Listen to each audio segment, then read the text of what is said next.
पहले तो आप सबसे पहले क्या आपकी प्रतिक्रिया क्या, कब कैसे पता लगा और क्या उम्मीद थी आपको, या क्या दौड़ में थे या अचानक? नहीं, मुझे तो कुछ पता नहीं था। मुझे तो मीडिया के माध्यम से पता चला। और मैं तो इतना कहना चाहूँगा कि मोदी जी है तो मुमकिन है हर चीज़। और सबसे पहले मैं देश के प्रधानमंत्री माननीय नरेंद्र मोदी जी को बहुत बहुत धन्यवाद देना चाहता हूँ कि उन्होंने एक ऐसा निर्णय लिया है, एक किसान के बेटे को टिकट दी है। जब मेरी टिकट अनाउंस हुई तो मैंने मेरी माता जी से फ़ोन किया। शाम की बात थी, 6 बजे की। तो मम्मी कह रही थी मैं तो खेत से आ रही हूँ भाई। तो मैंने कहा अपने को टिकट मिल गई। तो मम्मी भी बहुत खुश हुई, भी बहुत अच्छी बात है आपको मिली है टिकट। तो मेरा ऐसा फैमिली बैकग्राउंड है। मेरे परिवार में आज तक कोई सरपंच या पार्षद का चुनाव नहीं लड़ा है। मेरी कोई राजनीतिक पृष्ठभूमि नहीं है। मैंने जो देश को लास्ट 20-22 साल जो इस देश को खेल के अंदर मैंने जो मुकाम हासिल किया है, इस देश को जो मेडल दिलाए हैं, और मैंने जो काम किया है देश के प्रति, तो मैं ये कह सकता हूँ कि भारतीय जनता पार्टी का सबसे पहला है राष्ट्र निर्माण में एक बहुत बड़ी भूमिका है उनकी। और जिन लोगों ने राष्ट्र के लिए समर्पित होकर कार्य किया है उनको आगे बढ़ाने का काम किया है। आज देखा जाए तो जितने भी दिव्यांगजन हैं देश में, लगभग 7 करोड़ दिव्यांगजन हैं। हर घर में, हर परिवार में उनके खुशी है कि कहीं न कहीं एक दिव्यांग व्यक्ति को टिकट मिला है। युवाओं में खुशी का माहौल है। युवा इतने खुश हैं कि एक प्रतिभाशाली युवा, और खिलाड़ियों में विशेषकर, क्योंकि खेल के क्षेत्र से हूँ मैं, तो कहीं न कहीं हर जगह एक बहुत अच्छा पॉजिटिव माहौल है। मैं बहुत बहुत धन्यवाद देना चाहता हूँ माननीय प्रधानमंत्री जी। आप क्योंकि जाट समुदाय से भी ताल्लुक़ रखते हैं, किसान अपने आप को आप भी कह रहे हैं, और कहीं ना कहीं आपने ये बात भी कही कि आपका जो वर्कफोर्स है, जो खासकर विकलांग एक श्रेणी आप जो बात कर रहे हैं, उनका दर्द भी आप समझते होंगे। तो जब एक सांसद के तौर पर आप टिकट चुनाव लड़ेंगे, तो ये सब चीज़ों को जब पब्लिक में लेके जाएंगे, पर आपको खुद आपने कहा कि अनुभव आपको नहीं है पॉलिटिक्स का, तो आपको डर या चिंता या प्लानिंग या कोई संचय आपको लग रहा है कि भाई किन चीज़ों को लेकर आपको प्लानिंग करनी चाहिए? नहीं, मैंने मेरी ज़िंदगी में संघर्ष किया है। मैं किसान फैमिली में था, तो मैंने पूरा संघर्ष किया है मेरी ज़िंदगी में। मैंने पानी के लिए मैंने संघर्ष किया। हमारे गांव में पानी नहीं था, हमारे गांव में रोड नहीं थी, हमारे गांव में लाइट नहीं थी, वो मैंने देखा है बगैर लाइट का गांव। स्कूल नहीं थी। मैं ये चाहता हूँ कि ये जो सुविधाएं हैं, मूलभूत जो सुविधाएं हमारी, जो अंतिम छोर पे, अंतिम पायदान पे जो व्यक्ति बैठा है, उनके लिए माननीय प्रधानमंत्री जी की जितनी भी योजनाएं हैं, उन योजनाओं को मैं मेरे क्षेत्र में लागू करूं बहुत अच्छे तरीके से। मैं सोने की चम्मच लेके तो पैदा हुआ नहीं, तो मेरे को जो संघर्ष करना पड़ा, आने वाले टाइम में जो युवा वर्ग है, जो प्रतिभाशाली लोग हैं, उनको ऐसा संघर्ष ना करना पड़े। मैं ऐसी जन सेवा करूँगा। वर्तमान में जो एमपी हैं, उनका टिकट काट कर आपको दिया गया है, तो कहीं ना कहीं आपकी उनसे बात हुई?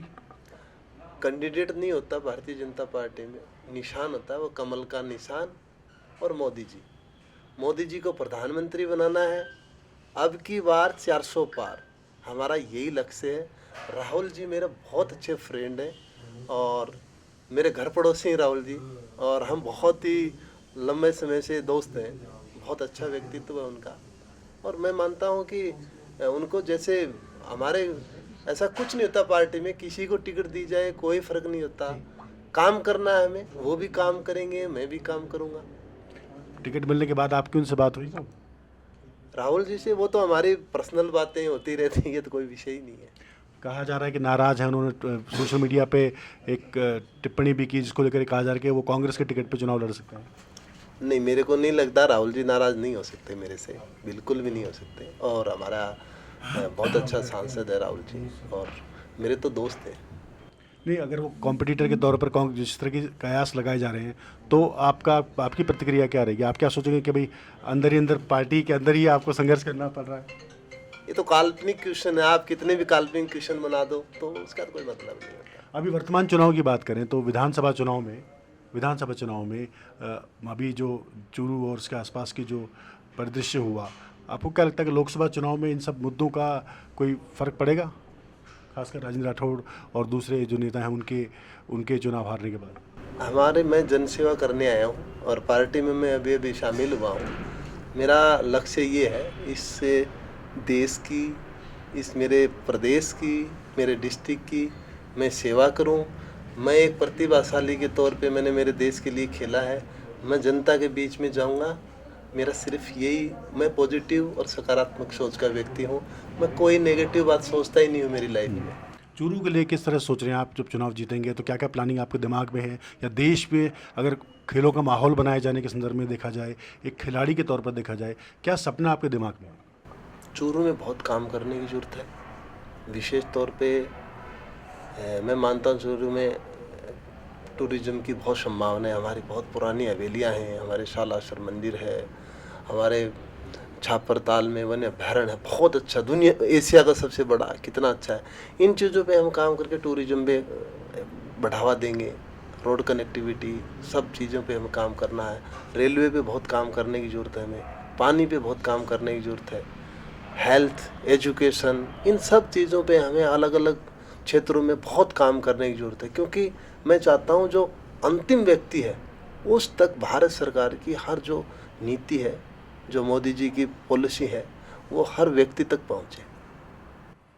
बीजेपी 400 का टारगेट लेके चल रही है, आप इसको किस तरह से देखते हैं? राजस्थान में 25 के 25 सीटों में अभी कुछ सीटें डिक्लेयर होना बाकी हैं, तो आपको क्या लगता है कि क्या माहौल कांग्रेस सरकार के का किस तरह के कामकाज जो था, वो जो अभी भी उनकी जो खामियां हैं उनको बीजेपी गिनाएगी, या आप किस तरह से देखते हैं? नहीं, वो पब्लिक को सब पता है, पब्लिक सब जानती है।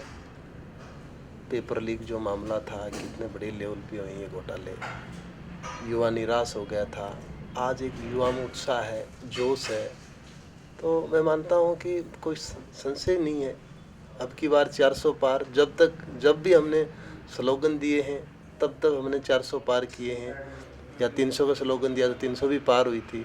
तो ऐसा कुछ नहीं है, हमारी 25 में से हम 25 सीटें जीतेंगे, इसमें कोई शक ही नहीं है।